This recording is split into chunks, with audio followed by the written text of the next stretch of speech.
సదుపాయాలు ఇచ్చాడు. ఎలాంటి సదుపాయాలు? ఏమంటే ఈ భూమి మీద ఎలాంటి సదుపాయాలు దేవుడు వరంగా మనకు అనుగ్రహించాడు మనకు తెలుసా? మనకు తెలియదు. మనకేం తెలుసు బాగా డబ్బులు వస్తే దేవుడు నాకు మంచి వరం ఇచ్చాడని. ఏదన్నా మన కుటుంబాల్లో పెళ్లిళ్ళు జరిగేటప్పుడు ఒక అందమైన భార్య లేదా అందమైన అల్లుడు, వాళ్ళతో పాటు కొన్ని ఆస్తులు, వాళ్ళకు కొంచెం పొలం, వాళ్ళకు కొంచెం ఇల్లు ఈ ఇచ్చాడు తప్ప మా బిడ్డలకి ఎంత వరం ఇచ్చాడో దేవుడు. ఇట్లా అనుకుంటుంటాం. ఏమండి దేవుడు ఎలాంటి సుఖం నుంచి మనకు కావాల్సిన ప్రతి ఒక్కటి ఇస్తుంది ఎవరు? దేవుడు. సదుపాయాలండి. ఈ సదుపాయాలు లేకపోతే మన ఎన్ని డబ్బులున్నా, ఎన్ని బంగారాలున్నా, ఎంత ఉన్నా కూడా ఈ సదుపాయాలు లేకపోతే మన బ్రతికేమవుతుంది? ఇది ప్రపంచంలో ఉన్న ప్రతి మనుషుడికి దేవుడిచ్చిన సదుపాయం, దేవుడిచ్చిన మనిషికి వరాలండి. మనిషి ఈ వరాలు కోరుకోవట్లా. మనిషి ఏ వరాలు కోరుకుంటున్నాడు?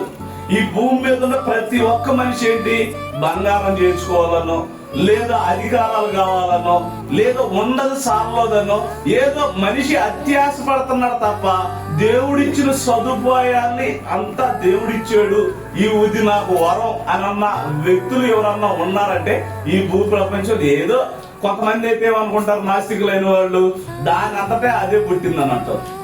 పోనీ ఇంకా మిగతా హిందూ సోదరులు ఉన్నారు అనుకో, ఇప్పుడు ఎవరి మీద కూడా అర్థం లేని పరిస్థితి. ఇంకా క్రైస్తవులుగా మనకి దేవుడు ఇచ్చిన అనుగ్రహం ఏంటి?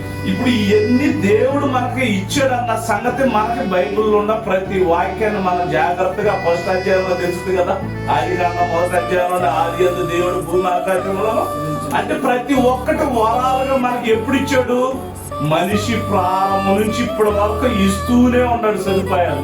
అదంతా దేవుని అనుగ్రహం, దేవుని వరం తప్ప మనుషులు కాదు. ఎందుకు మనుషులు కాదు అంటున్నానంటే, మనిషి ఎవరన్నా భూమి పుట్టించగలడా? గాలి పుట్టించగలడా?